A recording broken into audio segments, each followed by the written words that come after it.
이걸 준비하면서 지난 주가 굉장히 어려웠잖아요. 그래가지고 제가 얼른 컨닝을 했거든요. 제 거, 내가 3과 3장은 어떤가? 상가적으로 굉장히 쉽게 느껴지더라고요. 그래서 마음을 좀 놓고 있었는데 정리를 하다 보니까 이게 또 너무 복잡한 거예요. 그래서 하다가 좀 간단하게 해야지 하고 좀 밀어놓다가 다시 보면 정리가 안 되고 이래가지고 지금 말이 너무 많거든요. 그 슬라이드에. 근데 이거를 더 줄여보려고 하다가 결론은 이제 못 줄이고 오늘 아침에 올렸는데 한편에선 그런 생각도 들더라고요. 예전에 봐도 다 읽고 오지 못할 때가 되게 많거든요. 그래서 조금 그래도 개요는 좀 소개가 돼야 된다. 사례이니까. 그런 생각도 있었고. 그 다음에 이게 실질적으로 일어날 수 있는 되게 민감한 사례들이잖아요, 지금. 그래서 되게 정리하는 게 오히려 쉽지가 않았다. 그래서 야, 이게 뭐 어떤 주제든 다 똑같이 어렵구나 이런 생각을 조금 했습니다. 이 책이 지금 10가지 코칭 주제와 사례 연구인데 한번 목차를 한번 쭉 봤어요. 목차를 한번 보는 것도 도움이 되겠더라고요. 그랬더니 뭐 경계 관리, 가치, 그다음에 코칭과 돈, 정서 다루기, 윤리, 광령, 폭력 이런 주제들이 나오고 그다음에 이제 쭉 뭐 설명을 해놓고 이래서 오늘은 그 중에 이제 세 번째 경계 관리입니다. 그러니까 이 경계 관리가 세 번째에 나왔다는 것은 그만큼 그냥 제가 생각할 때 중요도나 발생 빈도나 이런 데서 그 민감한 주제가 아닌가 이런 생각을 좀 했습니다. 그러면 이제 코칭에서 경계 관리가 무엇일까 했을 때 느낌적으로는 좀 저희가 알 수가 있거든요. 근데 조금 더 구체적으로 이건 이제 기술이 아니라 코칭의 윤리, 안전, 신뢰를 지탱하는 기본 구조다라고 정의를 명확하게 해주고 있고요. 세 가지 관점에서 얘기를 하고 있습니다. 첫 번째가 이제 공간적인 관점인데 조직 사이의 경계, 뭐 지역 경계, 내부와 외부의 경계, 그 다음에 이제 이론적, 실천적인 관점에서는 컨설팅과 심리치료, 멘토링, 트레이닝 등 유사 분야와의 관계. 저희는 좀 이 두 번째 이론적, 실천적인 관점에서의 경계에 대한 얘기를 좀 그동안 많이 했었던 것 같아요.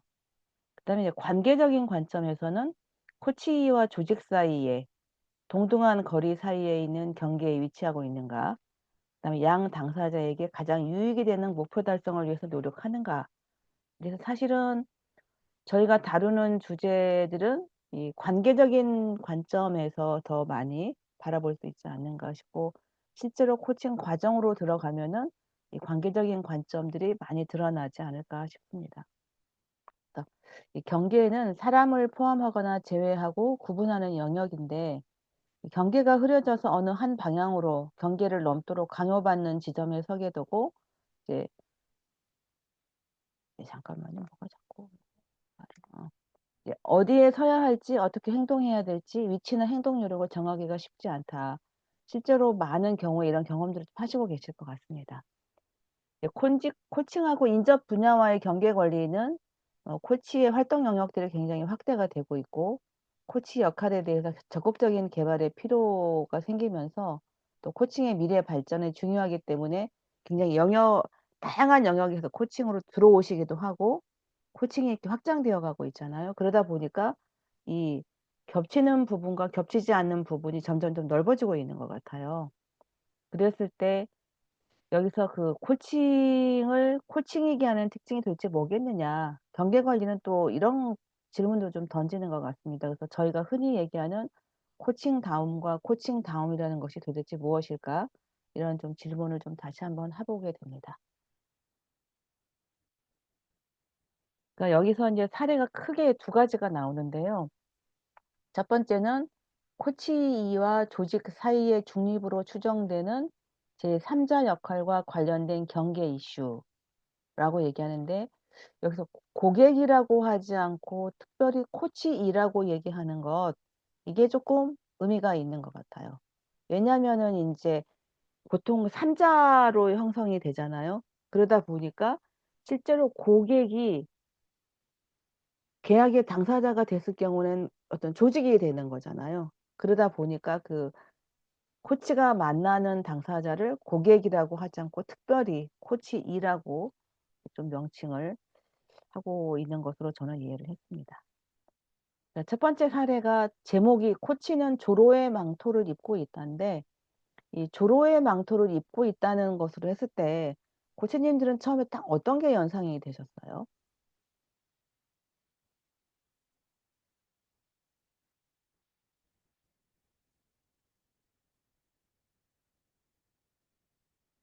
이게 그러니까 조로의 망토라는 게 상징적으로 생각하는 게 뭔가 영웅주의적인 거, 뭐 구원자 이런 느낌이 좀 있거든요. 그래서 여기서는 이제 코치가 그런 상황으로 내몰리는 것을 이렇게 은유적으로 표현을 한 것 같습니다. 그래서 좀 도움이 돼, 이게 좀 제가 어떤 식으로 정리를 했냐면 사례를 조금 소개를 하고 개요를 그 다음에 이제 여기서 책에서 얘기하는 쟁점들을 좀 정리하는 방식으로 정리를 해봤습니다. 그러니까 여기서 이제 이 사례는 그 코치는 이제 루시라는 분, 여성분이십니다. 그리고 18년 동안 활동을 해 오시는 분이시고요. 이분이 중요하게 여기는 거는 모든 이해 관계자가 코칭 과제에 합의하고 의견이 일치하는지를 주의 깊게 확인해야 한다는 게 그동안의 이제 경험에서 터득한 굉장히 중요하게 여기는 점이에요. 그리고 조직과 코치가 일치된 의도를 가져야 한다는 게 굉장히 중요한 거죠. 그리고 경험상 중요한 문제들은 대체로 일치하였다는 경험을 가지고 있습니다. 그러니까 여기서 조직과 코치를 이렇게 구분을 좀 하고 있잖아요. 그러니까 코치가 만나는 대상을 조직과 코치로. 근데 이 루시라는 분은 18년의 경험을 통해서 자기가 중요하게 여기는 부분이 좀 있는 거죠. 이 사례에서는 어떻게 됐냐면 이제 코칭의 대상은 누구냐면 새롭게 변화하는 조직 문화에 적응하지 못하는 여성 임원입니다. 이 여성 임원은 남성팀 가운데 유일한 여성이었어요. 그리고 회사 내에서 자기 위치로 인해서 뭔가 긴장하고 있었고 실제로 코칭 진행 중에 해고가 됩니다. 그리고 이제 조직은 이제 루시가 사장을 만났으니까 사장으로 하겠습니다.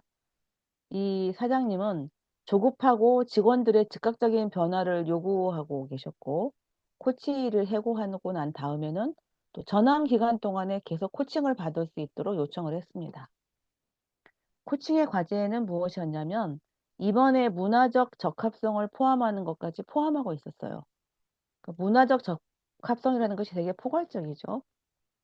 코치는 그 코칭 전개 중에 사장과 회의에서 즉각적인 변화를 요구를 했고 그 다음에 개인의 행동 변화에 시간이 걸린다는 것도 주장을 했습니다. 제가 이거를 좀 이렇게 대립으로 해놨던 것이 그 회사에서는 즉각적인 변화를 요구를 했고 이제 그 코치는 시간이 걸린다고 판단을 해서 그 두 개의 좀 대립점으로 두었습니다. 그리고 얘기하다가 코칭이 불만족할 때는 전액 환불을 하겠다라고 제안을 했어요. 그리고 이제 중간에 코칭 2회차가 되고 난 다음에 코치 2가 해고가 됐는데 코치 2의 해고를 마주하면서는 매우 화가 나고 코치 2를 보호해야 되겠다는 감정이 굉장히 올라와서 그 코치 2의 입장에서 코칭을 하게 됩니다. 그리고 계약 종료 후에도 코칭이 계속 지속되었고 이 코치 2와는 무기한 코칭을 활용할 수 있게 하려고 마음을 먹고 있습니다. 네, 사례의 개요는 이런 거예요. 이랬을 때 그 논평자가 이제 두 분이 나오잖아요. 첫 번째 논평자는 코칭 과정 중에 코치가 해고되고 그 이후에 회사가 코칭을 계속해 주도록 요청했을 때 어떻게 해야 되느냐 이런 문제를 제기하고 있어요. 이분은 이제 해야 한다고 얘기를 합니다. 네, 코치의 관점에서 봤을 때 코치 이와의 코칭 과정이 제일 우선이라는 거죠. 그래서 코치가 이제 새롭게 코칭을 이어간다면은 무엇을 추가하고 새롭게 해야 되는지 염두에 두면서 해야 되는데 이때 이런 표현을 쓰더라고요. 한쪽을 택하면서 방어하면서 경계를 넘어야 한다 이랬는데 사실 저는 이 말이 알 것 같기도 하고 모를 것 같기도 하고 좀 애매합니다. 아마 여기서 이분이 무엇을 말씀하시는지 잘 정확하게는 이렇게 캐치는 하지 못했어요.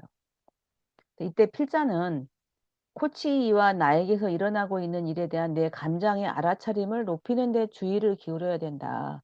이런 얘기를 하면서 윤리적 딜레마가 드러나고 있다고 해요.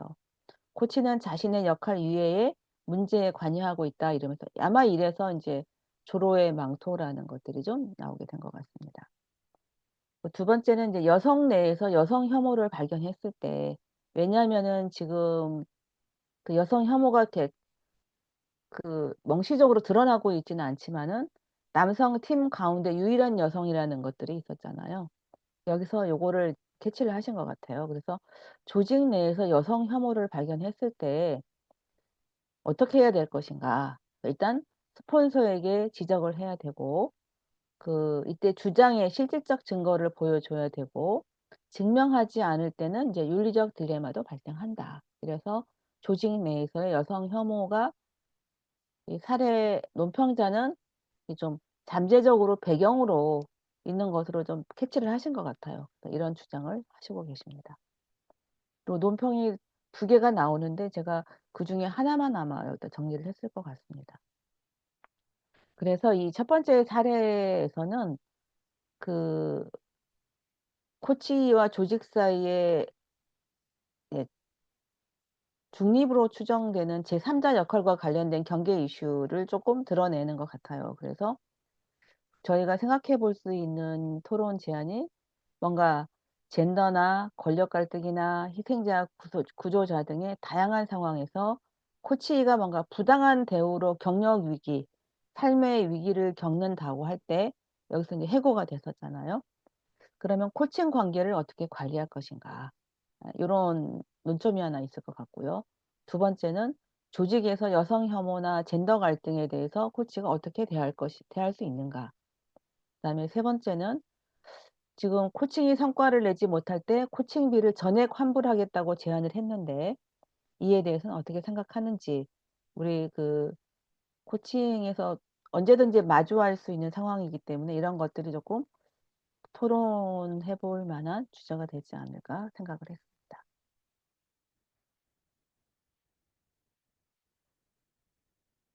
그리고 두 번째는 이제 아까 첫 번째 제목이 잘못됐었군요. 예. 두 번째는 이제 사례가 바뀌는 거죠. 그래서 조직이 주요 고객인데 이때는 이제 코치하고 조직 사이에 중립으로 추정되는 제3자 역할과 관련된 경계 이슈입니다. 여기서 이제 사례 코치도 역시 또 여성이고 캐롤라인이라는 여성입니다. 이 코치는 이 회사와 오랫동안 협업을 해오고 있는 코치였어요. 그리고 코칭 대상은 유럽에 본사를 둔 미국 내 국제열차 건설 조직의 이사입니다. 이 이사는 엔지니어 출신이고 기술 관련 업무 능력과 문제 해결력에서 굉장히 열정적인 분이시고 전문 기술 역량이 높아서 조직 전반에서 그동안에 존경을 받아왔던 사람이에요. 이제 기업의 사다리를 따라서 이사가 되고 다양한 이사가 되었는데 이사가 된 이후에는 회의에서 계속 부딪힘의 형상이 있어서 이제 코칭이 의뢰된 겁니다. 저는 여기서 기업 사다리를 따라서 이사가 되었다는 것이 뭔가 그냥 경로를 따라서 되었다는 얘기로 이해가 되는 거죠. 네. 이제 조직의 요청은 뭐였냐면은 이제 이 코치 2의 이름이 톰인데 톰은 이사로서 회의에서 해야 될 역할을 하지 못하고 있다는 거예요. 그래서 자기 팀의 어떤 요구나 주장도 정확하게 해내지 못하고 있다고 얘기를 하고 있습니다. 그러면서 톰의 어떤 기술적인 배경, 엔지니어로서 기술 전문성이라는 배경이 문제가 되고 있는 것이 아닌가 이런 의문을 좀 제기하고 계시는 것 같아요. 그동안에 그래서 본사에서 피드백도 했고 다양한 교육 훈련에도 참여를 시켜봤지만 별로 효과를 보지 못해서 이제 1대1 개인 코칭으로 지금 눈을 돌리게 되었습니다. 회의에서 톰이 자신감 있게 말하고 주도하기를 희망하고 있고 새로운 역할과 지위에 맞는 옷 입기 등을 획득해 주기를 특별히 요청을 했어요. 그래서 이거를 굳이 한마디로 말하면은 자신들이 하기 싫은 일을 코치가 해주길 원한 것이다라고 글에서는 쓰고 있습니다. 이때 이런 제안을 받고 이제 그 코치는 코칭 요청을 수락을 했는데 특히 이제 코칭 요청 수락이라는 것을 한 꼭지로 빼놓는 것이 조금 이제 눈여겨볼 만한 것 같아요. 일단 회사는 이 고객과의 관계에 대해 자세한 얘기를 별로 해준 게 없습니다. 그리고 코치는 회사와의 관계와 회사의 강한 요청을 했을 때 이제 수락을 했고 회사가 톰에게 코칭에 대해서 충분히 안내하지 않았어요. 그리고 코치에게도 고객에 대해서 충분하게 안내해 주지 않았습니다. 그리고 이제 요청 사항은 있었던 거죠. 그래서 코칭의 진행 상황을 보면은 톰은 처음에는 코칭을 약간 꺼려 했어요. 그리고 자신이 무언가 특별히 바꾸어야 될 필요를 전혀 인정하지 않았습니다. 그리고 또 코치는 조직의 요청 사항을 톰에게 알리지 않았고 다른 사람들이 그를 어떻게 인식하는지, 그가 누구인지, 직장에서 자신이 어떻게 행동하는지 그 차이를 구별하는 작업을 진행을 했어요. 그리고 나서 코치는 이 작업을 하면서 톰이 자신을 바꾸는 과제로 보기보다는 게임을 하는 것으로 안내를 해서 이제 그 고객의 저항감을 좀 덜어준 것 같아요. 그래서 톰은 저항감을 덜 드러내면서 변화에 매우 개방적이 되었습니다. 이런 이제 코칭의 진행 과정을 보면서 인제 저희가 '어떤 경계 이슈를 볼 것인가.' 네 생각을 하게 되는 거죠. 그래서 이 논평자는 어떤 얘기를 하고 있냐면은 음 그 코칭의 내부 공간이라는 표현을 쓰고 있습니다. 이거는 인제 어떤 코칭이 제한된 접근 방식인데 톰은 계약 과정에서 완전히 제외가 되었다는 거예요. 그래서 개입의 대상이 되어 그리고 그러니까 주체가 아니라 개입의 대상이 되어 버렸다는 거죠. 또 코치와 톰 사이에는 사실상 아무런 코칭 관계가 없다라고까지 얘기를 하고 있습니다. 그래서 고객, 조직하고 계약을 체결했을 때 청구서를 제시하고 코칭 아젠다를 설정했는데 그러면은 요 사례에서 '진짜 고객이 누구인가.'라는 지금 질문을 던지고 있습니다. 그래서 내부 장소와 그 안에서의 상호작용에 있는 맹점에 대해서 인제 얘기를 하고 있는데 이것을 그 오토 샤먼이라는 분의 그 이론 U라는 데서 코칭이 일어나는 근원적인 장소, 근원적인 차원이라는 것을 가지고 좀 설명을 해 주고 있고요. 그러면서 구조 모델과 책임 모델 이거를 인제 에드가 샤이는 의사 환자 모델, 프로세스 컨설팅 모델으로 유사하게 이렇게 얘기를 했다고 합니다. 두 가지 관점에서 좀 보고 있습니다. 고객의 어깨에서 이제 구조 모델은 뭐냐면 고객의 어깨에서 부담을 껴안고라는 표현을 썼어요. 다양한 기술을 사용해요. 그래서 고객에게서 해결책을 끌어내는 거죠. 그랬더니 이 사례는 캐롤라인이 선택을 했고 근데 이렇게 되면은 코치가 이렇게 자발성이 굉장히 없어지는 상태잖아요. 그러다 보니까 "유사한 문제가 재발할 가능성이 매우 높다."라고 얘기를 하고 있습니다. 두 번째 책임 모델은 그 자신의 포지션을 이용해서 코치겠죠. 그 문제의 현주소인 테이블에서 정보를 얻고 조직 내에서 변화를 통해서 변화를 시도하는 거예요. 그래서 톰과 훈련자 모두가 책임을 되찾도록 격려하는 것인데 이렇게 됐을 때 코치는 주요 선수가 아니라 부차적일 수가 있다. 뭐 이런 얘기를 하고 있는데 사실 정확하게 감이 오지는 않습니다, 이 표현이. 근데 인제 그 두 가지의 경로를 볼 수 있다는 거죠. 그래서 여기서는 지금 구조 모델을 택했다, 캐롤라인은. 그랬을 때 이 코치 E가 정말로 '온전한 고객이었는가.'라는 질문을 좀 던지고 있는 것 같습니다. 그러면서 인제 그 소위 인제 사각지대를 네 가지 측면에서 얘기를 하고 있어요. 첫 번째는 이 계약이라는 것인데 이 계약이라는 것은 굉장히 행정적인 것일 뿐만 아니라 심리적인 것까지가 포함되는 거다라고 얘기를 하고 있습니다. 뭐 초기의 기준이라는 것이 지식이나 경험, 젠더 이런 것들은 이렇게 객관적으로 좀 드러나는 거죠. 근데 이 관계라는 심리적인 것은 일단 신뢰, 경계와 기밀 유지에 굉장히 신뢰가 있어야 되고, 또 뭐 손길, 뭐 가볍게 클릭하기, 편안한 느낌, 사람에 대한 전체적인 접근, 이런 요소들로 설명을 하고 있는데, 그동안 사례를 보니까 관계가 오히려 성공적인 코칭에 훨씬 더 중요하더라. 라고 이제 정의를 내린 발견이 됐는데, 그러면은 이 현실적으로 계약이 그 관계가 포함되지 않게 체결될 가능성이 대단히 많잖아요. 그럼 이거를 어떻게 극복할 것인가 이래서 오히려 그 시범 세션을 한번 제공을 하고, 그다음에 케미스트리 미팅 이런 것들을 통해서 코치 E와 코치가 물리적인 만남을 좀 한 번 정도 가져본 다음에 코칭 계약이 체결이 되고 코칭 관계로 들어가는 것이 좋겠다라는 제안을 하고 있어요. 근데 이게 현실에서 얼마만큼 적용 가능한지는 또 좀 물음표가 되는 것 같습니다. 두 번째는 이제 아젠다 정하기인데요. 코칭 아젠다를 누가 소유하는가의 문제예요. 그래서 이 사례에서는 코치 E가 소유하고 있지 않았죠. 그 고객 코칭을 의뢰한 조직이 소유를 하고 있었던 겁니다. 이때 캐롤라인이 다룰 수 있는 이제 두 가지 방법이 있다라고 제안을 하고 있는데, 톰에게 본사의 우려를 전달하는 거죠. 그래서 톰의 인식 상태를 확인하고 콤이 그 아젠다를 자기 걸로 가져올 수 있도록 하는 것 같아요. 그다음에 두 번째는 이제 콤을 진짜 고객으로 보고 고객 책임 모델로 전환을 해가지고 코칭을 하면서 할 수가 있는데, 이때는 조직의 다른 결과를 가져올 수 있는 위험성이 또 있다는 거죠. 그래서 두 가지를 좀 얘기를 하고 있습니다. 아젠다를 정할 때. 세 번째는 이제 숨겨진 의제인데요. 여기선 투명성의 결여를 크게 보고 있습니다.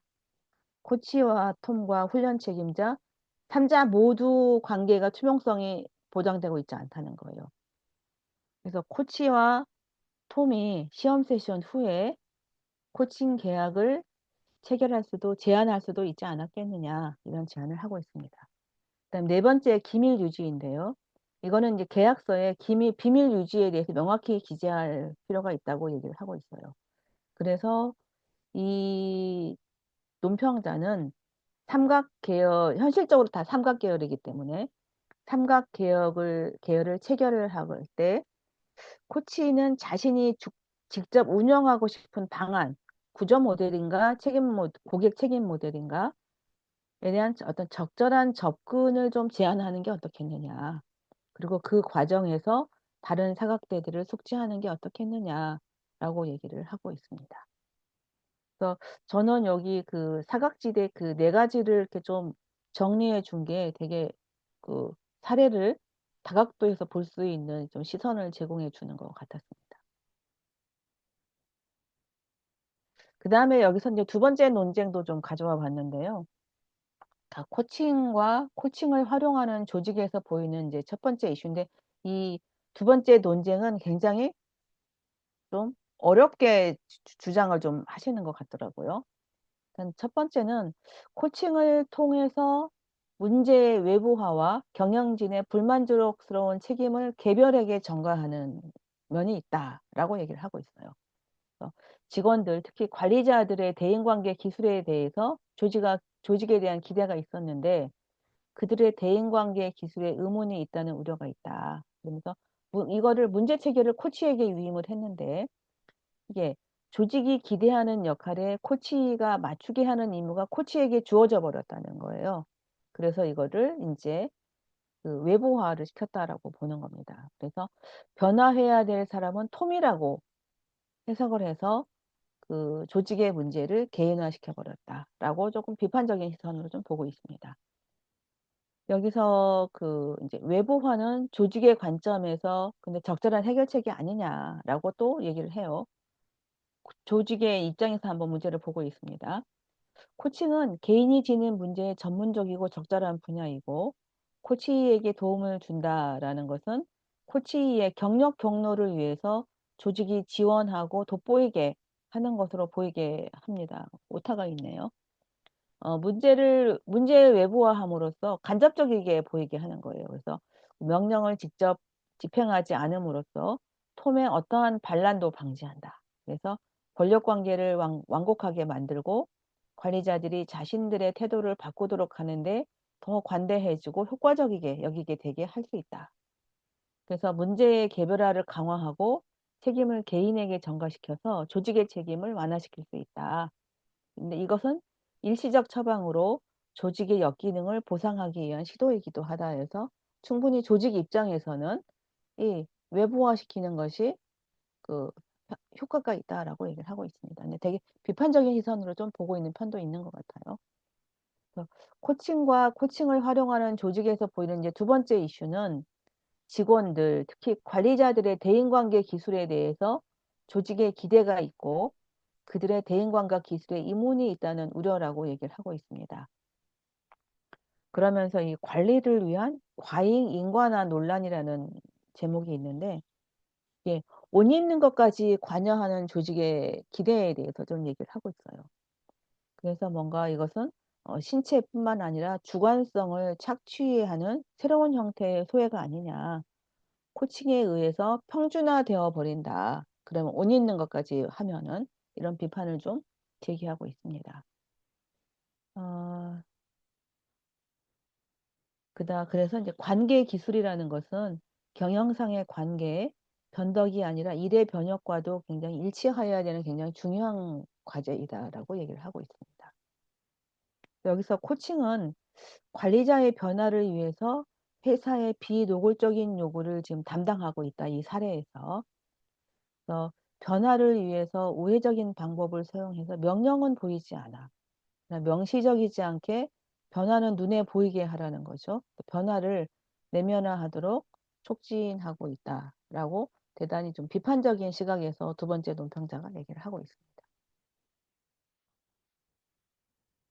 그러니까 여기에서 이제 코칭의 경계 이슈를 코치의 정체성, 역할, 목표 달성에 대한 코치의 책임과 관련해서 살펴본다면 코치의 정체성은 코치가 인식하는 자기 정체성, 다른 이해 관계자들에 의해 투세된 정체성이 있는 것 같아요. 그래서 코치의 전문적 직업 정체성은 코치와 고객, 코치 또는 지급하는 고객이 되는 거죠.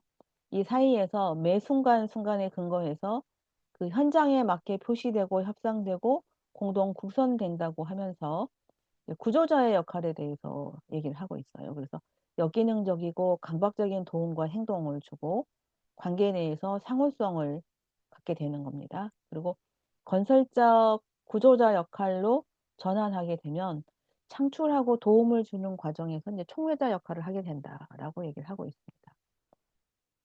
이건 코치가 이제 역할에서 그 혼란을 이렇게 좀 정리를 해주신 것 같아요. 그 다음에 이제 코치의 직업 전문성은 자신의 위치, 역할 경계 짓기, 코칭 개입의 결과의 기여도에 관계없이 그들의 직업 전문성에 있어서 다른 경계 지점에 대해서 이해하고 알아차림을 좀 연마하는 것이 코치의 직업 전문성을 높이는 것이 아니겠느냐라고 얘기를 하고 있습니다. 그래서 이 두 번째 사례에서는 그 캐롤라인의 적금을 우리가 어떻게 볼 수 있겠는가. 그 다음에 코칭의 주 고객이 누구이고 돈을 지급하는 고객이냐 코치이냐 하는 어떤 딜레마에 대한 고민을 한번 제기하고 있고요. 이 캐롤라인 코치가 실제적인 코칭 아젠다를 숨기는 것을 어떻게 생각하느냐. 어쩌면 이게 현실에서는 좀 많이 있을 수 있는 상황인 것 같기도 하거든요. 그 다음에 코치의 변화를 단순한 개입으로 보자고 안내하는 캐롤라인의 개입에 대해서 어떻게 평가하느냐. 이것을 진정한 의미에서 코칭이라고 볼 수 있겠느냐라는 질문까지 던져볼 수가 있을 것 같습니다. 그래서 제가 여기까지 이제 좀 내용 정리를 해봤고요. 그래서 책에 충실하게 좀 정리를 했습니다. 많은 논쟁거리와 토론거리들이 있는데 제가 그래서 선택해 본 거는 조직에서 여성 혐오, 젠더 갈등에 어떻게 대할 것인가. 이게 사실은 겉으로 드러나진 않지만은 코칭을 하다 보면은 되게 많이 민감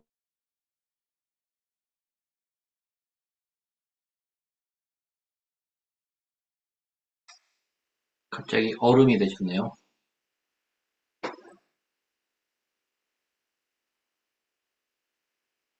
에 환불하겠다고 제안을 했는데 이거에 대해서도 여러 가지 의견들이 있을 것 같거든요. 코칭의 성과를 코치가 다 떠안아야 되는가? 라는 또 어떤 질문도 할 수가 있잖아요. 세 번째는 두 번째 사례입니다. 코칭 아젠다를 숨기고 코치의 변화를 단순한 게임으로 보자고 안내하는 접근에 대해서 우리는 어떻게 볼 수 있겠는가? 그게 저는 이 세 가지를 한번 뽑아와 봤습니다. 근데 이 세 가지를 다 얘기할 수는 없을 것 같고요. 코치님들이 조금 더 얘기하고 싶은 아젠다를 가지고 한번 얘기를 해보면 어떨까 싶습니다. 저희가 언제까지 얘기를 할 수 있을까요? 7시 39분이니까 한 20분? 예, 뭐, 그 정도 하면 좋겠습니다. 예, 네. 예, 감사합니다. 예, 일단 우리 수고해주신 우리 방송인 분께 박수 한번 부탁드리겠습니다. 예, 항상 뭐 어디서든지 경계를 어떻게 세울 거냐, 이거는 참 중요한 이슈여갖고, 예, 코칭에서 고객은 항상 옳다. 예, 이거를 뒤집으면 코치는 항상 틀렸다. 이게, 이게, 이게 그 얘기라고. 고객은 항상 옳다. 이걸 코치는 항상 틀리다. 그러면 이게 경계를 어디다 세울까요, 경계. 예. 고객이 옳다의 경계는 어디까지고, 그, 뭐, 1, 2, 3 중에 뭐, 각자 좀 뭐, 나눠보면 좋겠고요. 저는 젠더 갈등은 뭐, 사회적 이슈긴 한데, 뭐, 코칭 장면에서는 그렇게 잘 못 만났던 것 같고, 그러고 보니까 저는 주로 남자들을 만났구나 이런 생각이 들었고요. 예. 성과를 내지 못할 때 코칭비 전액 환불은 이게 미국의 마샬 골드 스미스가 후불제로 한다고 이렇게 그 맛없으면 공짜 이게 그래갖고 야 이거 대박인데 막 이거 한번 해봐 막 이래갖고 해볼까 막 이런 생각도 있었는데 그래갖고 주위에 이제 코치님한테 여쭤봤어요. 혹시 이런 거 하시냐 하는 거 어떻게 생각하냐 그랬더니 별로 이렇게 권하는 분은 없더라고요. 네. 그리고 저게 될 정도가 되려면 막말로 예를 들어서 뭐 10명 그러니까 뭐 4명 중에 한 명이 짜장이 맛이 없다 그러면은 돈을 안 받는 건데 그러면은 가격이 4명 중에 한 명을 안 받을 정도로 더 받아야 되는 거죠.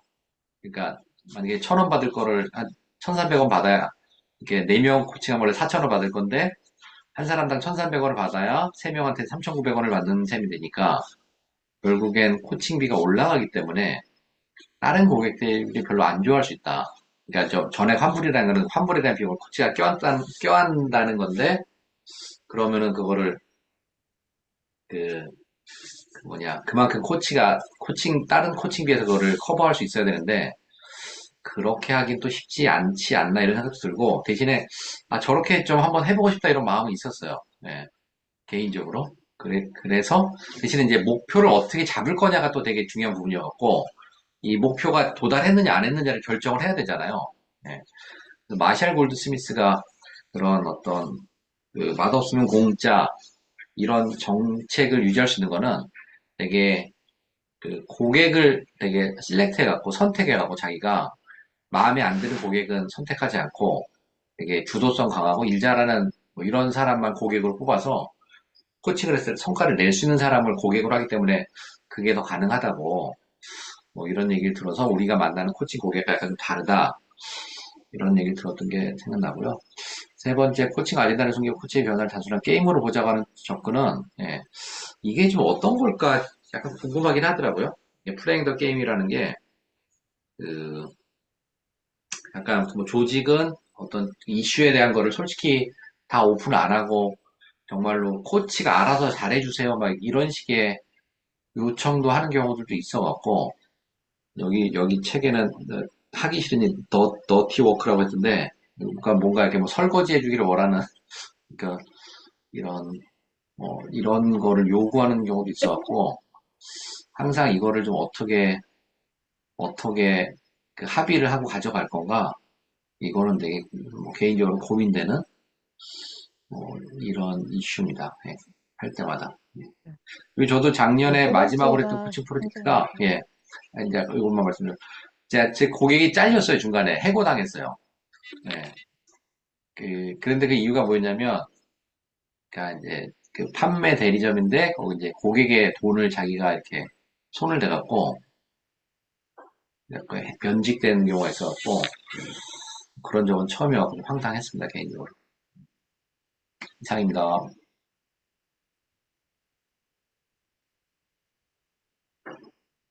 예. 혹시 이거는 좀 경험을 나눠보는 게 코치님들에게 또 도움이 될 것 같기도. 경험에서 다 이렇게 다 스쳐가는 경험들이 있으실 것 같더라고요. 그래서 저도 현장에서는 요 세 번째 부분이 많지 않을까 싶긴 해요. 왜냐면은 어떤 이렇게 프로젝트로 이렇게 들어가게 되는 경우가 되게 많잖아요. 그럴 경우에 그 코칭을 의뢰하는 조직이 개개인에 대해서 얼마만큼 정보를 주는가. 이거는 주는 만큼만 받게 되는 거고, 실제로 어떤, 그리고 그렇게 됐을 때 조직에서 요구하는 목표와 이제 코치 2의 목표가 일치하지 않을 수도 있는 거잖아요. 그랬을 때 그것이 이게 딱 그거인 것 같거든요, 지금. 그러다 보니까, 그럼 단순한 게임으로 보자고 안내했으면 코칭의 목표가 수립이 되고 진행이 됐을까? 그러니까 이걸 코칭이라고 볼 수 있는가? 사실은 세 번째를 보면은 코치가 투입은 됐으나 그게 코칭이었을까? 뭐 이런 의문이 좀 들기는 해요.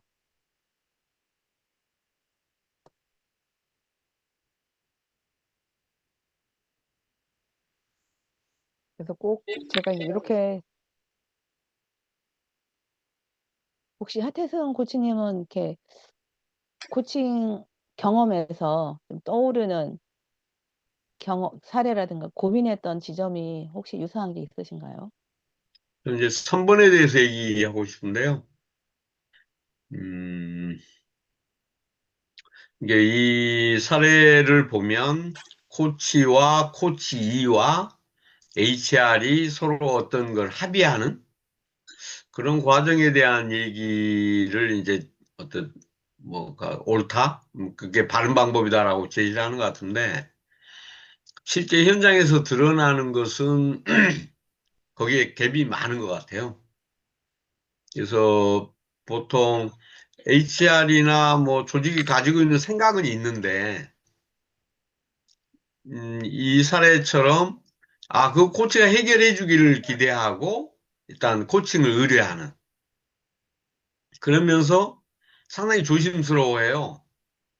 그런 의도가 이렇게 드러나는 거에 대해서 좀 조심스러워하는 그런 코칭을, 거의 대부분 그런 코칭을 경험하는 것 같아요.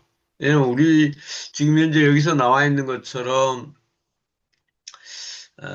뭐 사장이 코칭을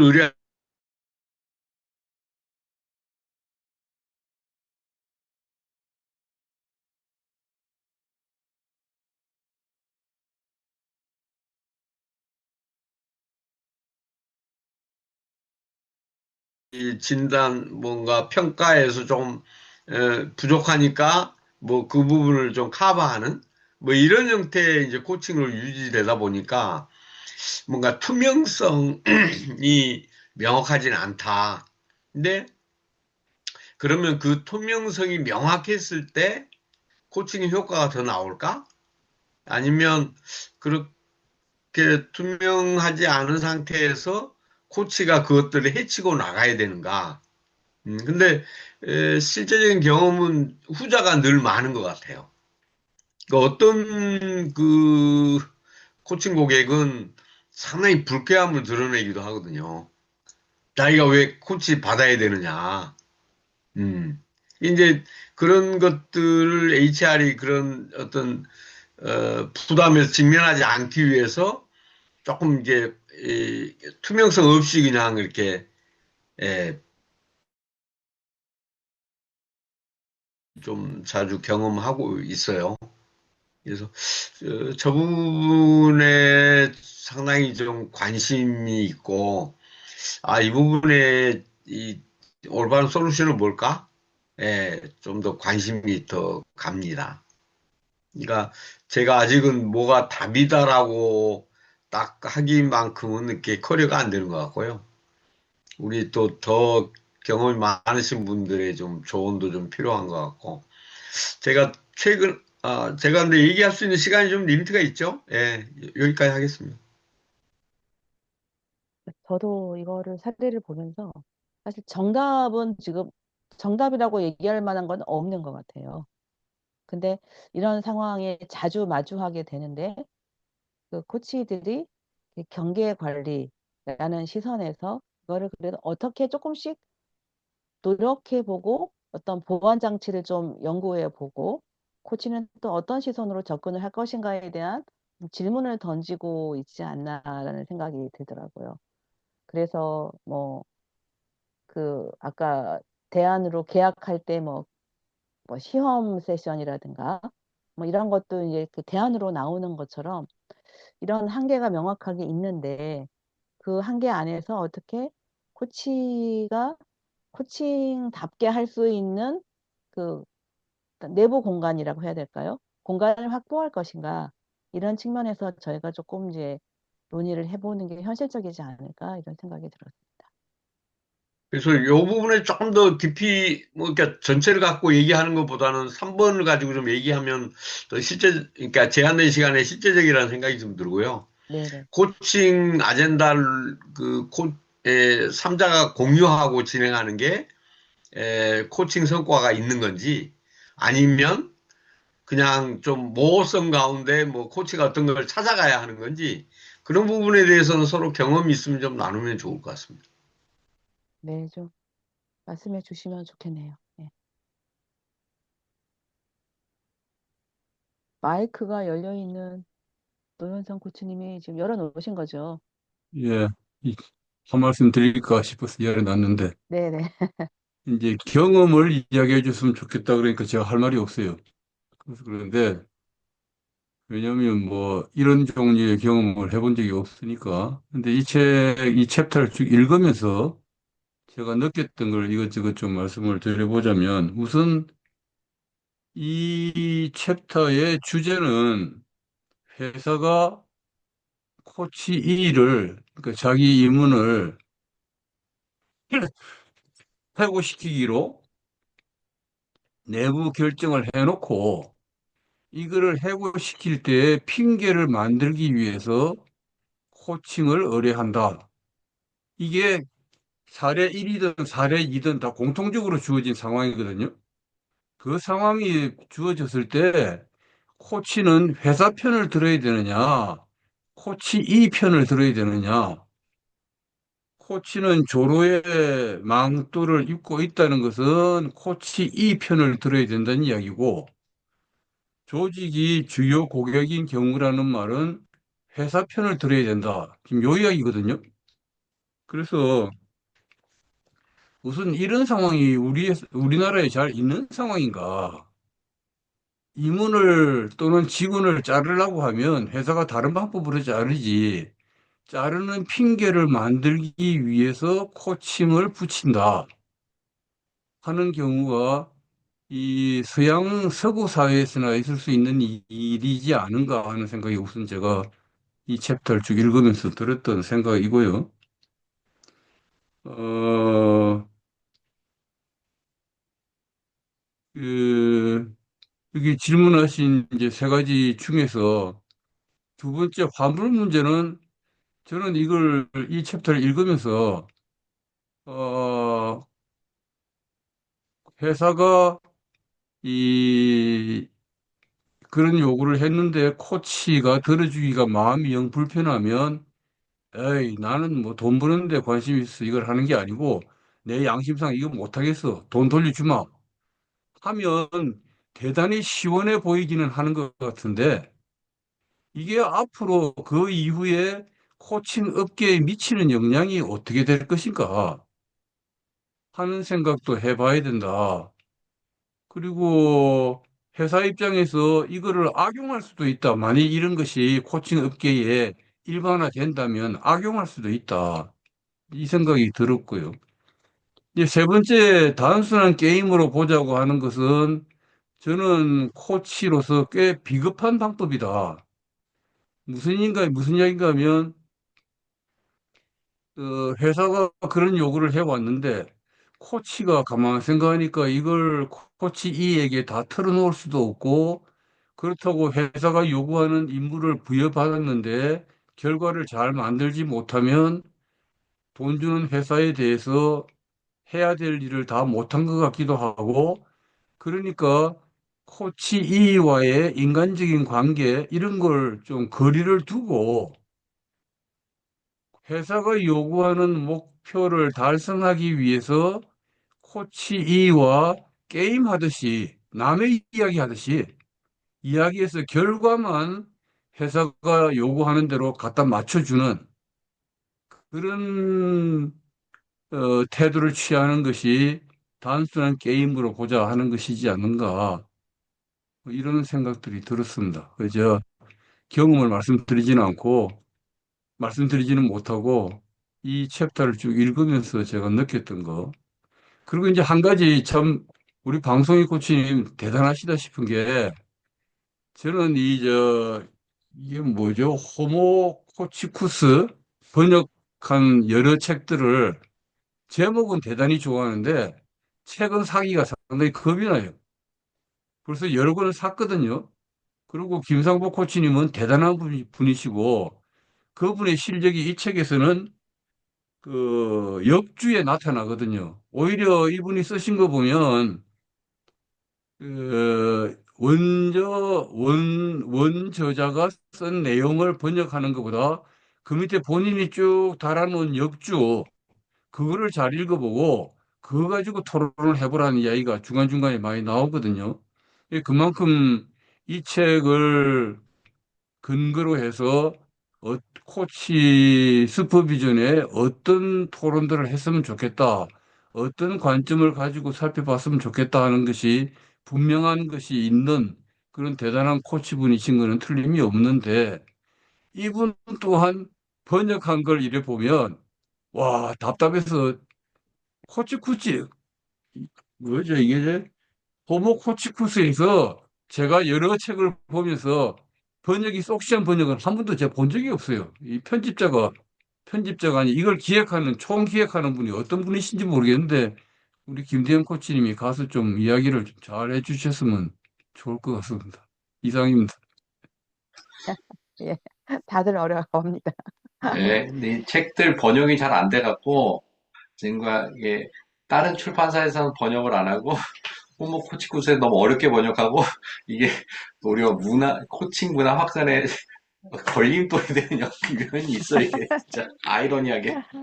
책을 너무 어렵게 번역해갖고, 아, 이게 뭔 소리 하는 거야, 진짜. 막 보다 보면 짜증만 나고. 어떤 거는 보면 이게 한국말이 맞나 싶을 정도의 번역 표현으로 해놨거든요. 네, 좀 약간, 그러니까 그 네, 책을 많이 번역하기보다는 사실 주제나 이런 거 선정은 되게 좋거든요. 근데 내용을 보면 진짜 힘들어요.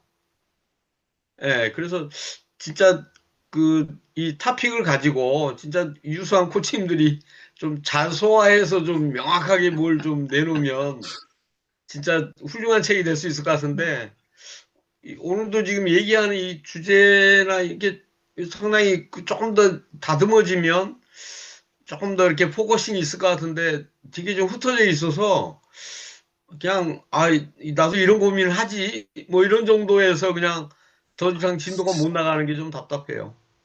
네, 그래서 저희가 사실은 그 세 번째가 현장에서 가장 지금 부딪히고 있는 부분인 것 같아요. 그랬을 때 그럼 코치는 코치 역할을 하러 갔는데 내가 지금 코칭을 하고 있는 건가라는 자기 질문을 할 수 있을 것 같거든요. 그러니까 이제 아까 세 번째처럼 그 뭐 회사가 요구하는 거를 고객이 이렇게 스며들게 하는 거잖아요, 지금. 그랬을 때 과연 그게 고객과의 어떤 고객의 목표였겠는가라는 데 의문을 제기할 수밖에 없잖아요. 그러면은 그 코치가 어떤 주도적인 문제를 갖고 있지 않은데 이것이 코칭인가?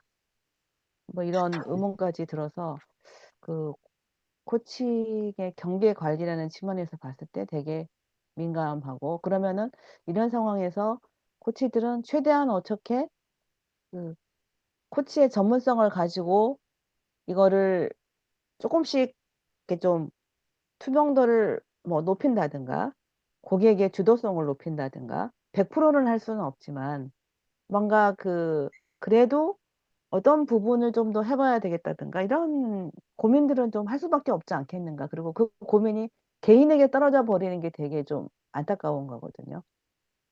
그래서 저는 그 이런 걸 볼 때마다 1대1로 지금 고객하고 코치가 만나지 못하는 상황이잖아요.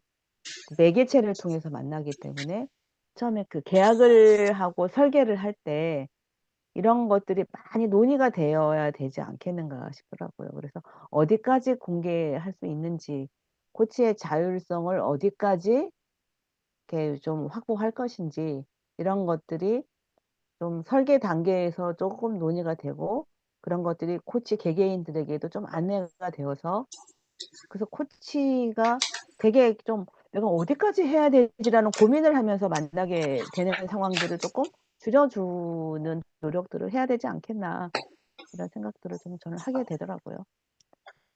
제가 시간이 허락된다면 네, 제가 좀 그런 고민이 한 가지 있어요.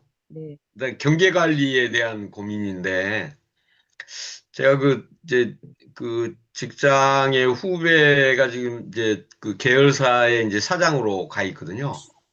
그래서 그 친구가 이제 그 모사에 이제 좀 시간이 된 친구들을 데리고 이제 와서 좀 이게 자기 이제 아주 중요한 직급으로 활용하고 있는데 그 친구 중에 한 친구가 이게 한계가 좀 느껴지는가 봐요.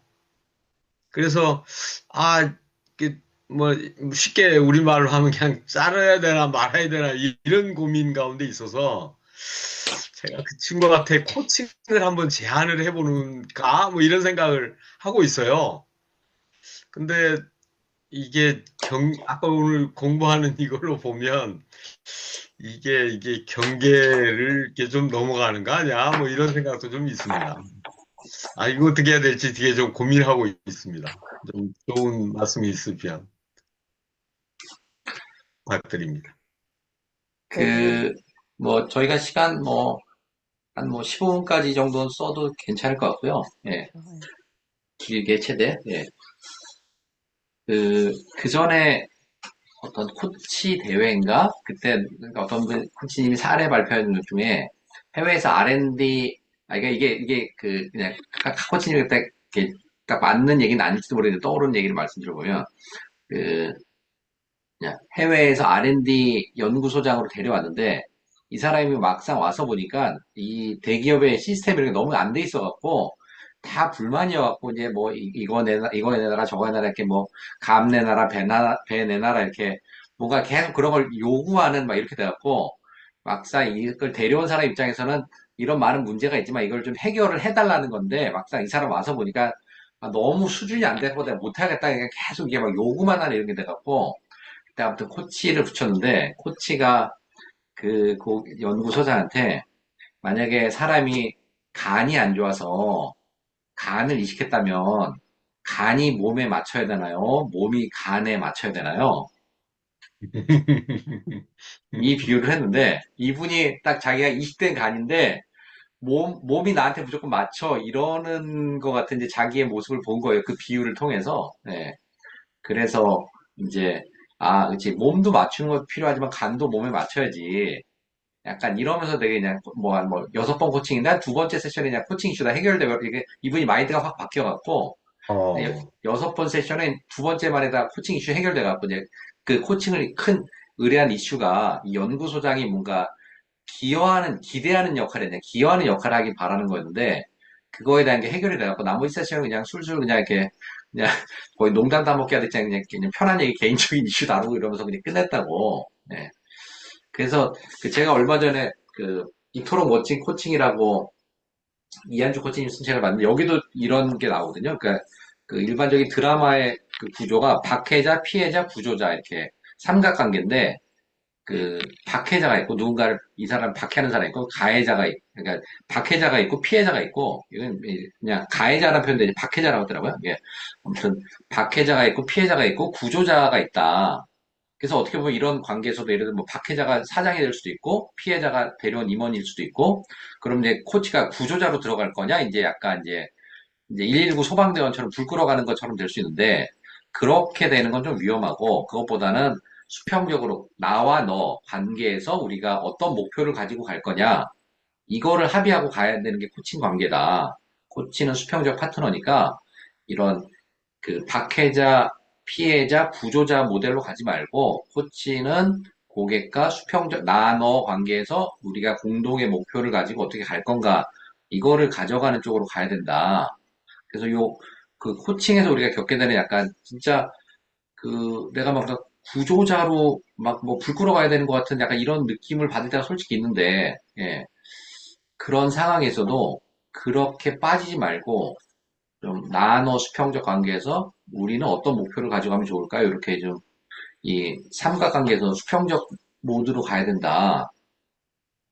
요랬던 게 좀 기억에 나갖고 예, 좀 말씀을 드려봅니다. 네, 이 저도 말씀 책, 좀 드려도 될까요? 네, 박민희 예, 코치님. 예. 네, 저도 김대원 코치님 말씀에 좀 많이 공감을 하고요.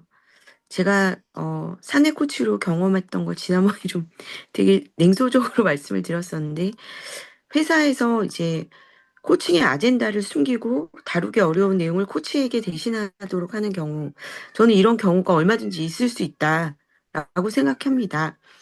회사에서 코칭 아젠다를 꼭 코치에게 다 얘기해야 되나? 이런 생각도 들어요. 회사 입장에서 본다면 HR에서 다루기 어려운 주제가 있어서 비용을 지불하고 어떤 인터벤션을 할 것인가, 조직적 인터벤션을 할 때 그 인터벤션을 하기 위해서 프로그램을 코칭으로 선택할 수도 있는 거고, 경영자 입장에서는 코칭 프로그램을 통해서 이 문제를 해결하고 싶다. 근데 그 사람이 코칭을 이해하지 못했기 때문이다. 이렇게 볼 수도 있지만, 그래서 우선은 경계 관리라는 거는 내가 이런 거가 있으면 갈 건가. 뭐 이거를 이제 한번 생각해 볼 수 있는 좋은 저는 이슈였다고 생각이 들고요. 또 이, 예, 저는 약간 그런 관점에서 한번 말씀을 드리고 회사가 이걸 꼭 얘기해야 되나? 라고 생각을 전혀 안 할 것 같고 하는 생각이 들었습니다. 그리고 이제 조직 내 여성 혐오, 젠더 갈등 이것도 이걸 코치가 어떻게 다 해결하는가. 여성 혐오가 있는데 이거를 막 그 여성을 혐오하면 안 된다. 젠더 갈등을 막 해결하려고 하기보다는 나의 고객, 내가 들어갔으면 그 고객과 함께 고객이 젠더에 대해서 되게 편견을 가지고 있을 수 있잖아요. 뭐 그런 경우에는 뭐 저희가 이제 예전에 제가 다니던 그룹에서는 화장실을 이제 3개로 만들어야 되는 거 아니냐고 회장님이 한번 말씀을 하신 적이 있었어요. 다양성 이슈에서. 근데 그거에 대해서 코치의 개인 철학과 또 나는 너무 싫어. 그게 너무 싫은데 그런 사람을 내가 코칭해야 되나? 또는 우리 우리 고객이 너무나 그 젠더 갈등 속의 여성 혐오의 피해자의 입장이다. 또는 나의 고객이 여성을 혐오해. 이렇다면 이제 ICF 윤리 규정에 의해서 코치는 고객이 그럴 수 있다는 거를 받아들이고 그 상황에서의 어떤 포용적인 부분을 가지고 코칭을 진행을 해야 되는 게 맞지 않을까. 그러니까 너무 뭔가를 이걸 내가 해결해야 된다. 그거는 지나치지 않을까 생각도 저는 좀 들어서 현실적으로 이럴 때 코칭을 안 할 건가? 그러면 그 질문에서 만약에 하게 됐다면 어떻게 할 건가? 이런 생각이고 성과가 없을 경우 코칭비를 다 환불하겠다. 이거는 뭐 마샬 골드버그가 하셨다고 하시는데 그런 분이 할 수 있는 얘기가 아닐까? 왜냐하면 성과라는 게 뭐냐를 잘 정해야 될 것 같아요. 내 코칭이 뭐 첫 번째 뭐 5회기에서 7회기를 가는 동안에 내가 무엇으로 평가받는가를 계약 관계에서 명확하게 판정이 돼야지 이건 똑같거든요. 그러니까 교육을 했는데 리더십 교육을 했는데 왜 리더들이 변화가 없냐? 영업 교육, 세일즈 교육을 했는데 왜 세일즈가 안 올라가냐? 이 얘기랑 똑같은 것 같거든요. 왜 코칭의 성과라는 것이 무엇인가? 이거 왜 코칭비를 다 환불해야 되지? 전 그런 생각이 좀 들어서 이 부분에 대해서 저는 좀 여기 너무 이렇게 팍 파묻혀가지고 아주 여기 바깥에 경계 바깥에서 본 시각 관점을 말씀드리고 아니 코칭비 받아야죠 당연히 왜 성과를 코치가 다 책임져야 해요. 이 성과는 뭘 얘기하느냐? 그러니까 제가 사내 코칭을 했을 때 5회기에서 7회기 했고 제 코칭비는 1회 그 30만 원씩 시간당 30만 원씩 카운트가 됐었거든요. 그런데 그래서 회사에서 한 명의 사내 코치와 외부 코치를 사용했을 때 제 개인 코칭을 평가를 할 때 제가 세 가지로 평가를 받았어요. 하나는 그러니까 1에서 10점까지 이 코치를 다른 사람에게 추천하겠습니까? 코칭에 대해서 만족합니까? 그거에 대한 평가였거든요.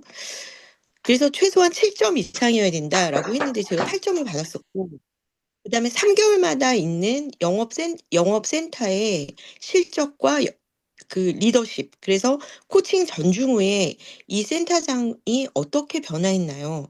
그거에 대해서 제가 평가를 받았거든요. 그러니까 제가 어떤 센터장은 9회기까지 진행을 했기 때문에 그 3개월에서 6개월 정도 그 회기가 진행이 됐었고 그 세 가지 가지고 이제 평가를 받으면서 그 외에도 이제 전적으로 그 코치가 어땠나요? 그런 뭐 레퓨테이션 평가 있잖아요. 제때 왔냐, 뭐 어땠냐 이런 거에 대해서 다 인터뷰도 하고 그 설문을 다 받았었어요. 근데 그때 그렇게 나쁜 평가를 받지 않았던 이제 엄청 열심히 했기 때문이었고 또 전체적으로 분위기가 사장님이 리더들한테 코칭을 받아라 막 이렇게 권하는 분위기였기 때문인데 어 저는 이 코칭의 성과도 계약에 명시돼야 된다고 생각이 들어요. 뭘 평가받는지. 그리고 코칭 영업센터장은 코치가 뭐 5회기 하면은 영업이 30% 오른다? 그러면 그 사람은 거의 우리나라에서 시간당 1,000만 원씩 받아야 되는 거 아니에요? 코칭했다고 영성과가 오르면 왜 코칭을 안 하겠어요? 지금 다 난리야. 이 불황에 그러니까 이게 좀 현실적인가? 이게 너무 로맨틱한 질문이다라는 이 책에서 제시하는 게 그래서 제가 지난번에도 말씀드렸지만 우리의 그 의식과 이 조직과 코치 또 조직 그다음에 사회의 코칭에 대한 의식이 많이 성숙해야 된다. 지금보다 이런 생각이 전 들었습니다. 그러니까 좀 비판적인 시각에서 또 봐야 된다는 차원에서 말씀드렸어요. 오해하지 마시길. 예. 시간이 없으실 것 같은데 제가 그래도 한 말씀만 잠깐 드리면 이 챕터의 주제가 코칭에서 경계 관리이거든요. 근데 이 경계가 무슨 경계냐?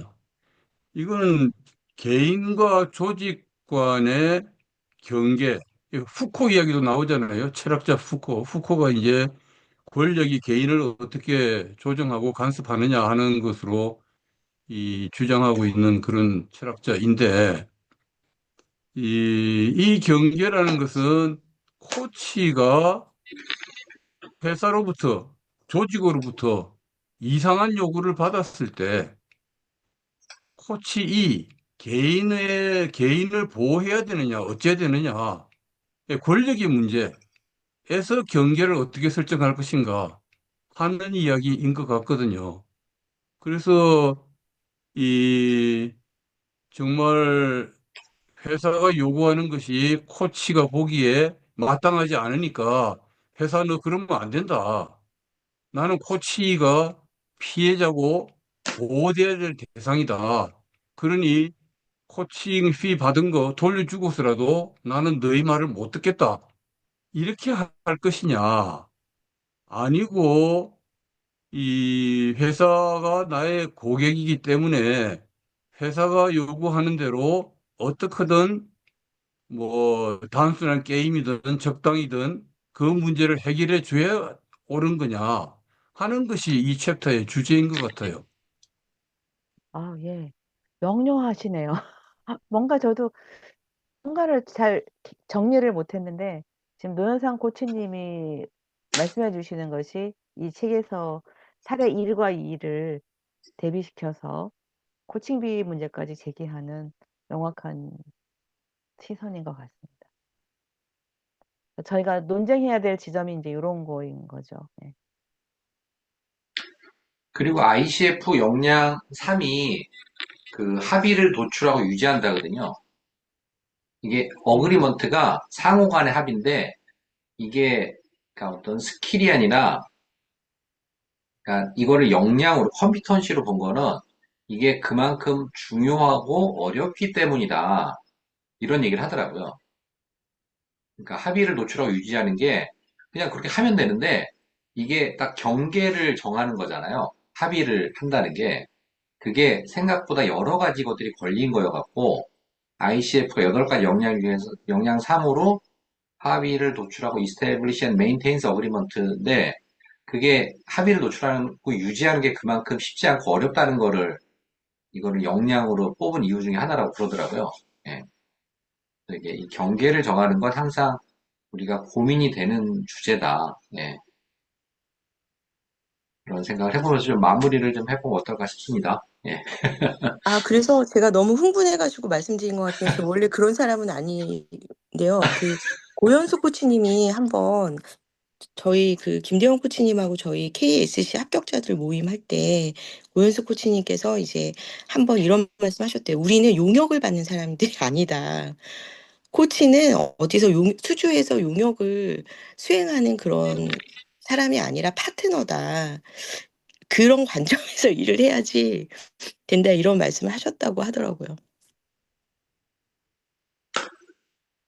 예, 그래서 이게 아무튼 뭐 경계를 정하는 게 진짜 고민스러운 부분이면서도 조금씩 코치 주도로 갈 거냐, 고객 주도로 갈 거냐, 또 그것도 사실 또 그것도 경계인 거죠. 예. 코치 편하게 갈 거냐, 고객 편하게 갈 거냐. 아까 뭐 박민희 코치 얘기하신 것처럼 그런 부분에 대한 것도 서로 잘 합의를 해야 된다. 뭐, 뭐 팀장들 이런 분들 만나도 그분들이 고민하는 게 되게 뭐 나이 많은 직원, 뭐 연차 됐는데 제 역할 못하는 직원 이런 것도 사실은 그 막연한 기대거든요. 그 사람에 대해서는 어떻게 하기로 명확히 합의한 게 아니라 아니 뭐 저기 대리 몇 년 차면 이 정도 해야 되는 거 아니야? 뭐 고연차 직원이면 팀장까지 했던 사람이 이런 거 해야 되는 거 아니야? 다 그냥 기대를 가지고 있지 합의된 건 아닌 경우들이 많더라고요 보면은. 예. 그것도 사실 보면 또 어떻게 경계를 정하느냐가 되게 이 우리가 서로에게 되게 중요한 부분이라 생각하고요. 예. 뭐 아무튼 이것도 또 얘기 나누면 또 여러 가지 얘기들이 있겠으나 예. 이 정도로 좀 마무리를 하고 예. 그다음에 또 저희 또 이제 뭐 코칭 좀 하고 좀 마무리 해볼까 합니다. 예. 그러면은 여기 녹화 여기까지 하겠습니다. 예.